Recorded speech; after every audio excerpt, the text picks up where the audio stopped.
Hi, one of my favorite things, your own very healthy multigrain bread that you know what's in it. You know what's going into your body. And no, don't shut me off because you think that it's going to be hard to do. It is easy peasy to make your own bread, and I am here to help you do it. So stay with me, and you will be so proud of yourself when you take your own multigrain bread out of the oven and you can have a beautiful, homemade, wholesome loaf of bread, you know, with a slice of butter. It's always better with butter. So stick with me, okay? That's what we're doing today.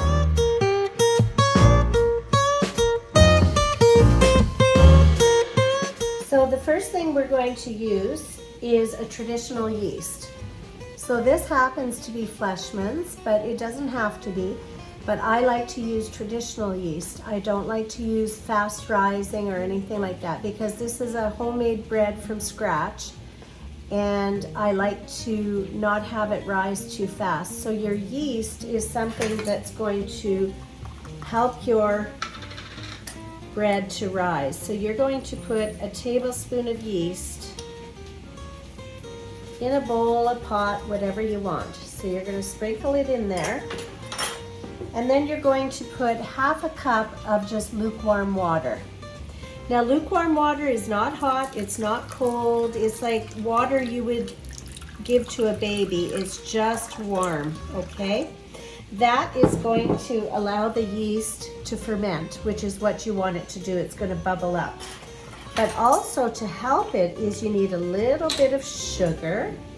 And what I'm going to use today is maple syrup. Now you can use a tablespoon of maple syrup, you can use a tablespoon of honey, a tablespoon of sugar, whatever sweetener that you want to use is fine. So you've got half a cup of lukewarm water, you've got a tablespoon of yeast, and you've got a tablespoon of maple syrup. I'm going to leave this sit for approximately 10 to 15 minutes, and you're going to see how it all bubbles up.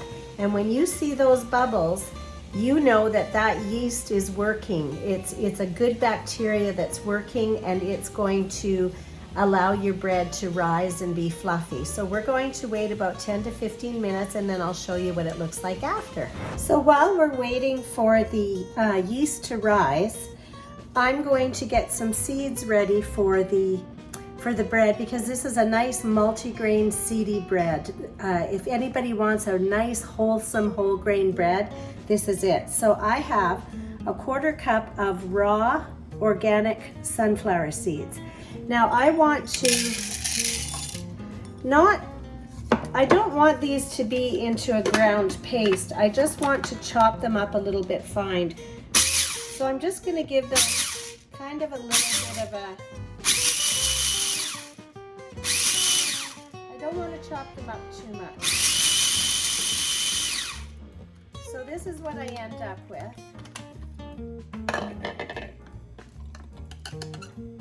Just kind of like the size of, I don't know, they're very tiny grains of sunflower seeds.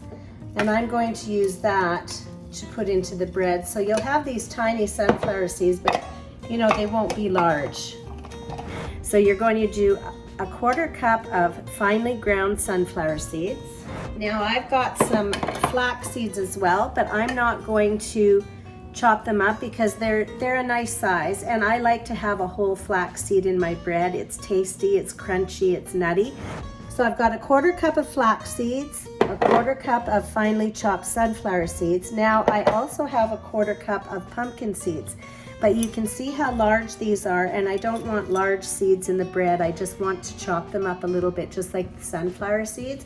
And these little pumpkin seeds also are full of nutrition, all kinds of good things. So again, I'm just going to chop them, you know, not too finely.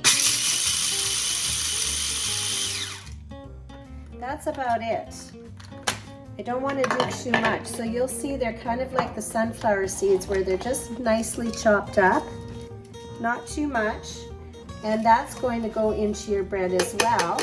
So you're going to have a quarter cup of finely chopped pumpkin seeds, 1/4 cup of flax seeds, and 1/4 cup of finely chopped sunflower seeds. That's all going into your nice whole grain bread. So now you can see that the yeast is nicely bubbled. It's foamed right up.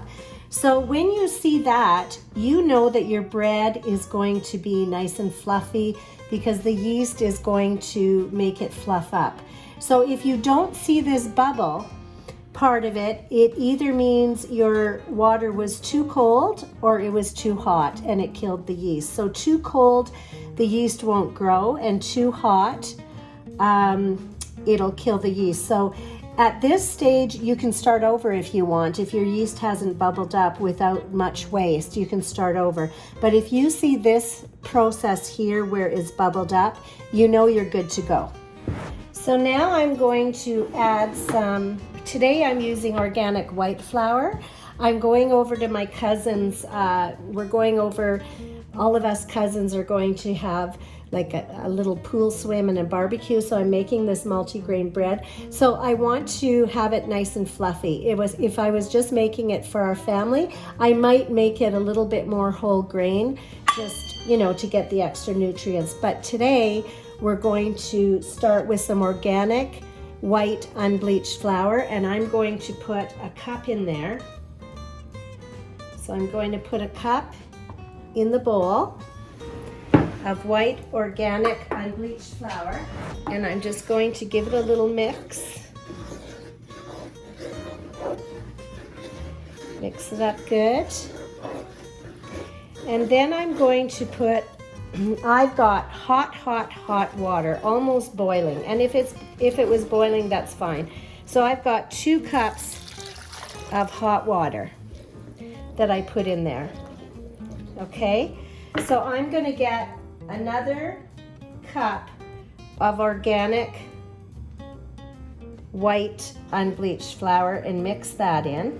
So I've got 2 cups now of the white flour, and now I'm going to put my seeds in. So you're going to put your 1/4 cup of pumpkin seeds, you're going to put your 1/4 cup of flax seeds, mix that in nicely.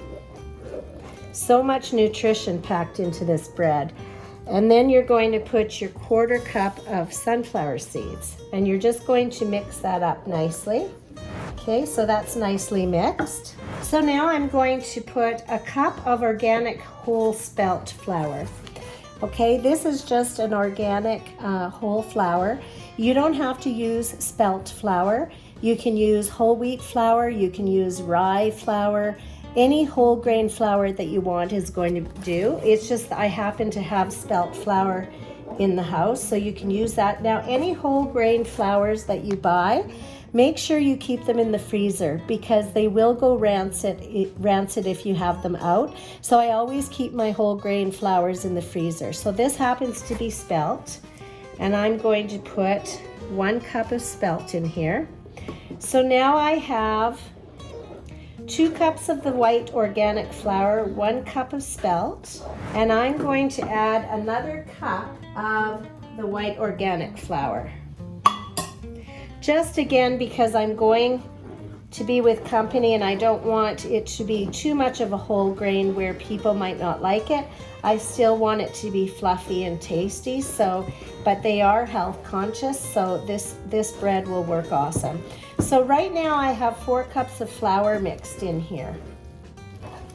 I have a cup of whole spelt flour and 3 cups of organic white flour. I am going to put 1 more cup of the white flour because it's still a little bit sticky. So now I have 4 cups of white flour and 1 cup of spelt. And now I'm just going to mix it with my hands, and this is called folding. I kind of lift it up from the bottom and just fold it over. Now I can see that this is sticking to my hands, so you don't want that. So we're going to add another cup of white flour. So now we have 5 cups of white flour and 1 cup of spelt. And I'm going to fold this in. I just take it from underneath and push it with the palm of my hand and fold it in. So what I'm looking for is I want this bread dough to not be sticking to my fingers. And that's what I'm looking for now. So, and this is pretty good. I think we're gonna keep it here. If it was really sticky, I would add a little bit more white flour, but this is doing really well. So we have 5 cups of organic white flour and 1 cup of organic whole spelt flour. And that is going to really make a nice loaf of bread. You can see how beautiful that is. Okay, so now that I've mixed this, I want to let it sit and let it rise. So I'm going to take some organic cold pressed olive oil. And the reason why you want it cold pressed is because it's not heated.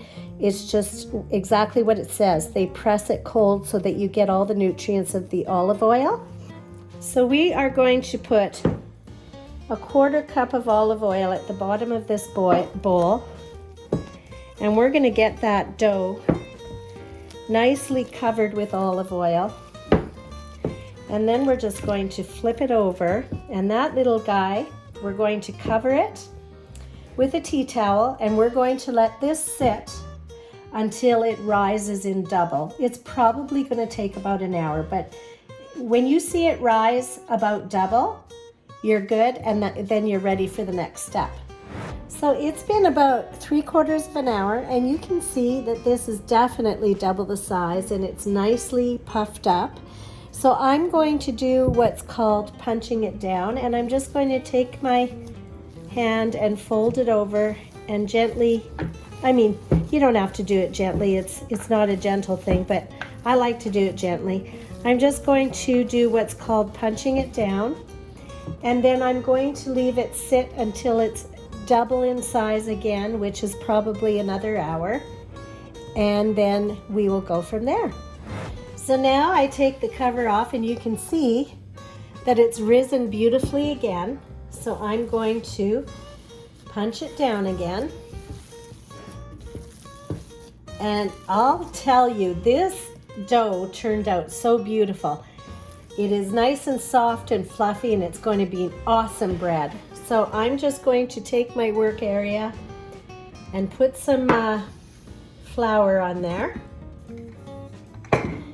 Put the dough on here. Oh, it just turned out beautiful.